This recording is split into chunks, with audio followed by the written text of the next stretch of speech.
ram, ass, and horse, my Kyrinos, we look over with care, and seek good stock for good to cover. And yet the best men make no argument, but wed, for money, runts of poor descent. So too a woman will demean her state and spurn the better for the richer mate. Money's the cry.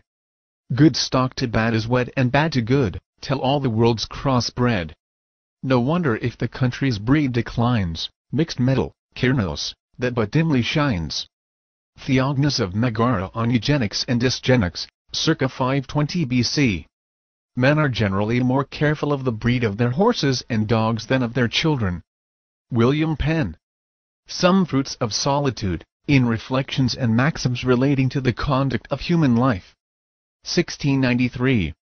It does not, however, seem impossible that by an attention to breed, a certain degree of improvement, similar to that among animals, might take place among men.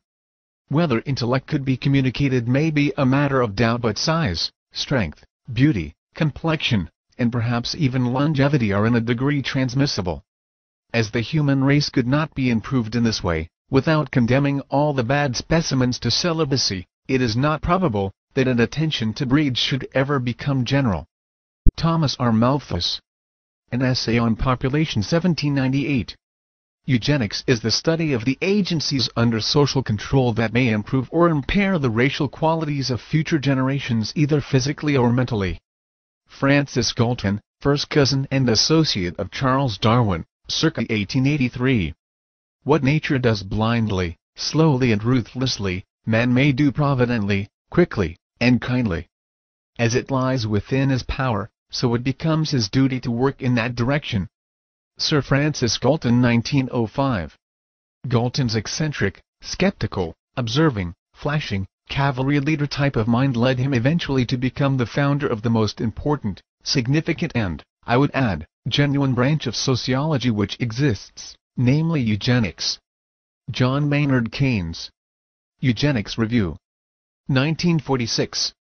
Natural selection must be replaced by eugenical artificial selection. This idea constitutes the sound core of eugenics, the applied science of human betterment. Theodosius Dobzhansky. Heredity and the Nature of Man, 1964. Impregnation will be regarded in an entirely different manner, more in the light of a surgical operation, so that it will be thought not ladylike to have it performed in the natural manner. Bertrand Russell. The Scientific Outlook, 1972. There is no permanent status quo in nature. All is the process of adjustment and readjustment, or else eventual failure.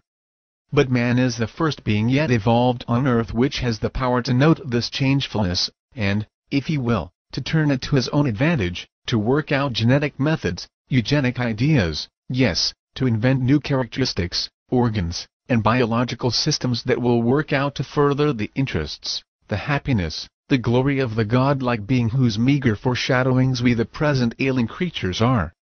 Herman J. Muller, 1935, an associate of Sir Julian Huxley.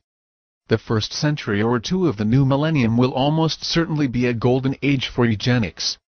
Through application of new genetic knowledge and reproductive technologies, the major change will be to mankind itself. Techniques such as genetic manipulations are not yet efficient enough to be unquestionably suitable in therapeutic and eugenic application for humans. But with the pace of research it is surely only a matter of time, and a short time at that.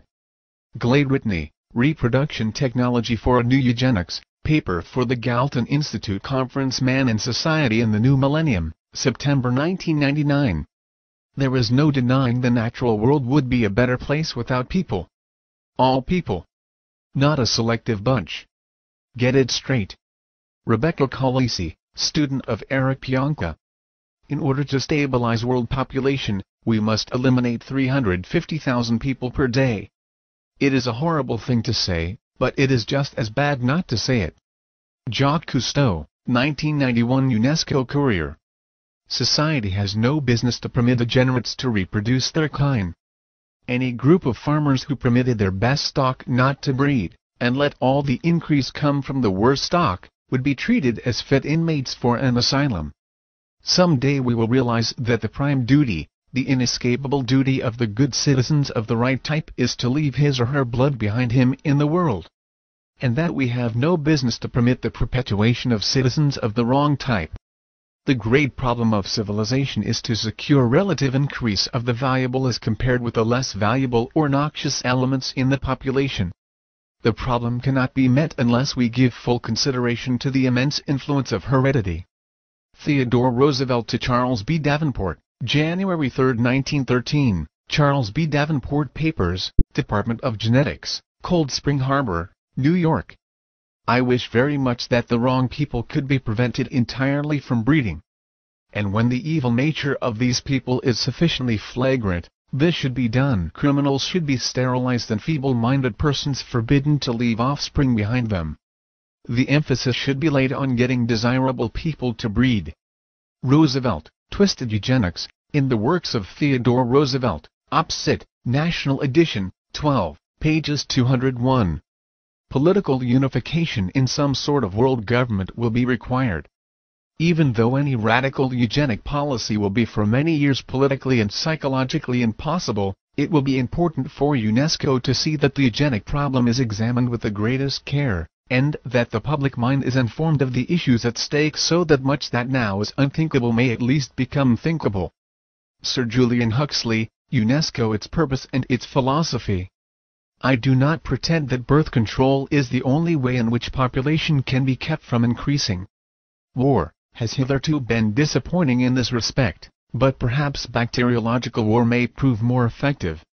If a Black Death could be spread throughout the world once in every generation, survivors could procreate freely without making the world too full.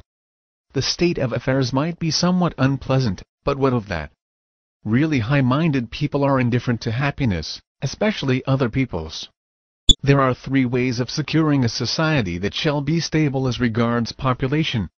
The first is that of birth control, the second that of infanticide or really destructive wars, and the third that of general misery except for a powerful minority. Bertrand Russell, The Impact of Science on Society, 1953. Problem makers reproduce in greater percentage than problem solvers, and in so doing cause the decline of civilization.